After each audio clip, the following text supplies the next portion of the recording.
People don't tell me if it's true. Like, share, comment, and subscribe. Because the Prime Minister's party is confirming that there's a mass exodus of people from the PNP to the JLP amid talks of increases in minimum wage and also a reduction in the crime rate. Have more Jamaicans now, both MPs and voters, switch sides and are now supporters of the JLP? Let me go and look and listen.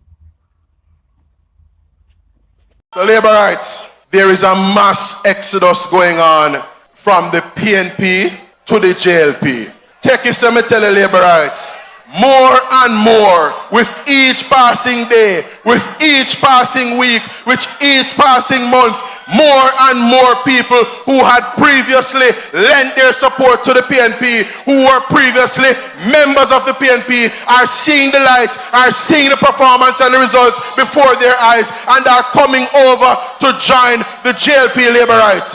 More and more of them are coming over. I want you to just look at the landscape and see where people are heading to and where they are heading from.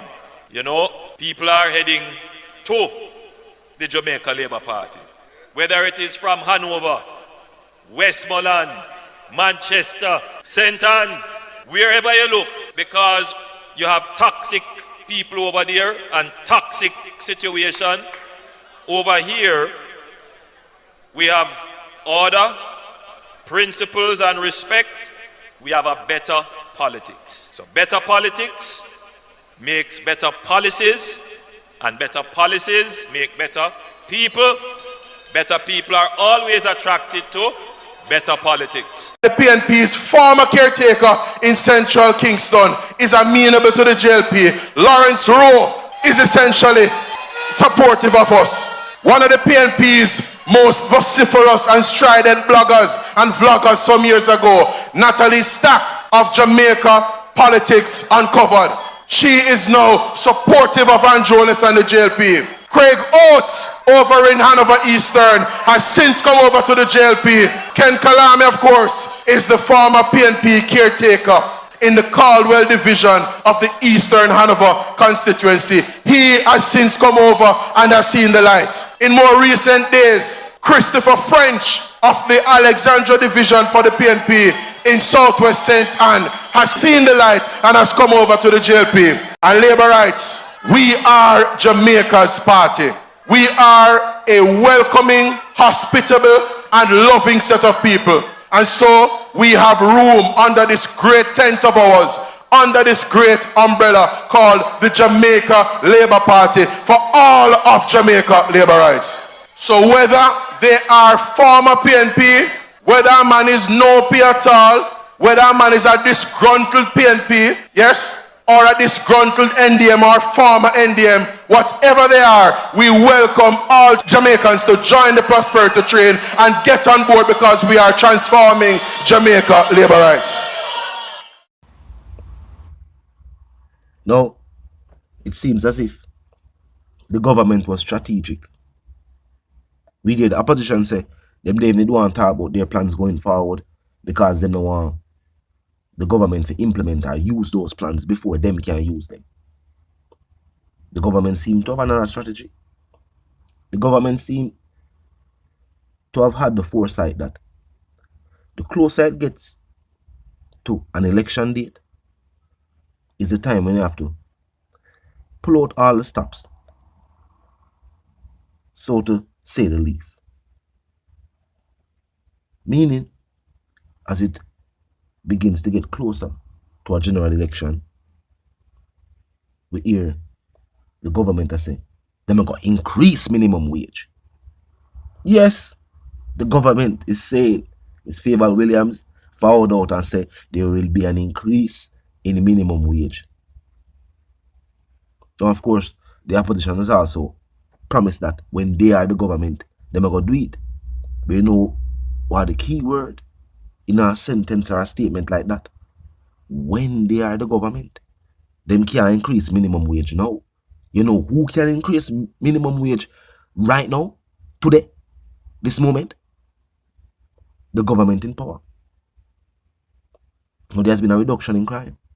Of course, there's been a spike in what them says lives being taken in police operations. But people are saying the criminal element is the criminal element. And in the recent months, a reduction in crime.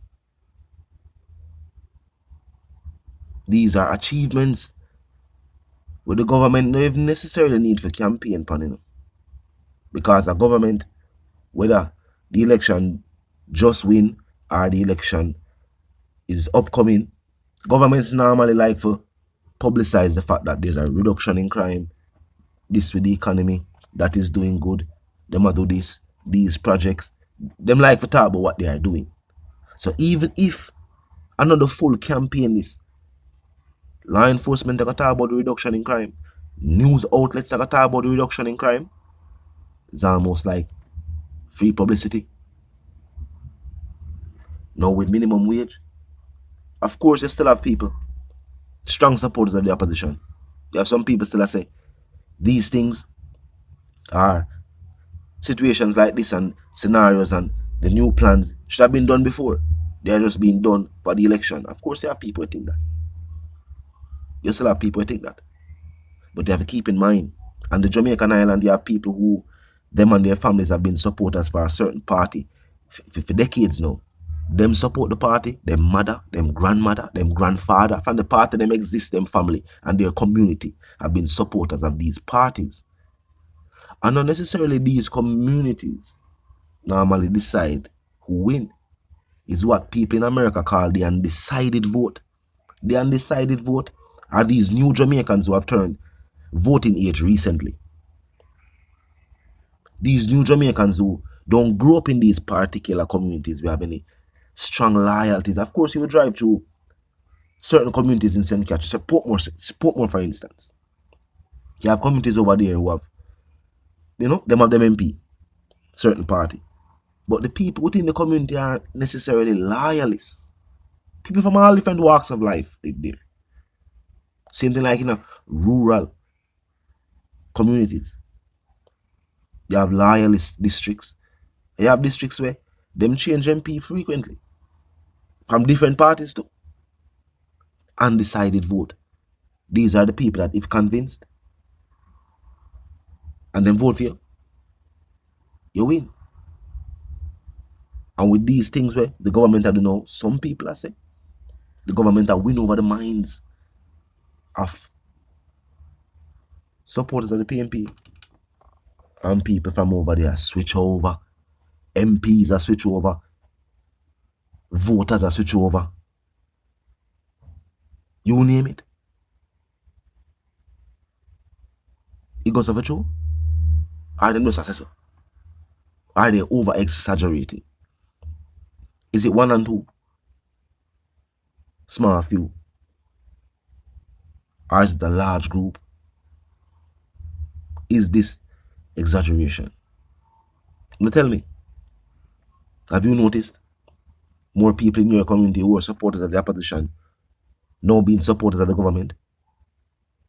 In your district, your parish, even overseas? Because supporters support, they appeal from overseas to support them party.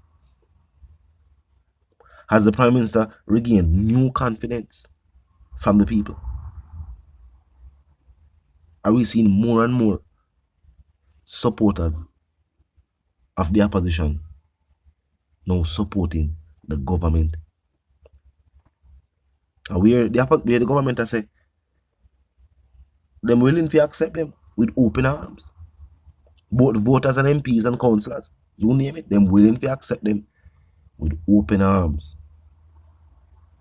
But some people have so asked is, if an MP is so beloved by the people and the council and such, if those MPs and those councillors decide that they're going to support a different party, would the people from those districts also go support the party there?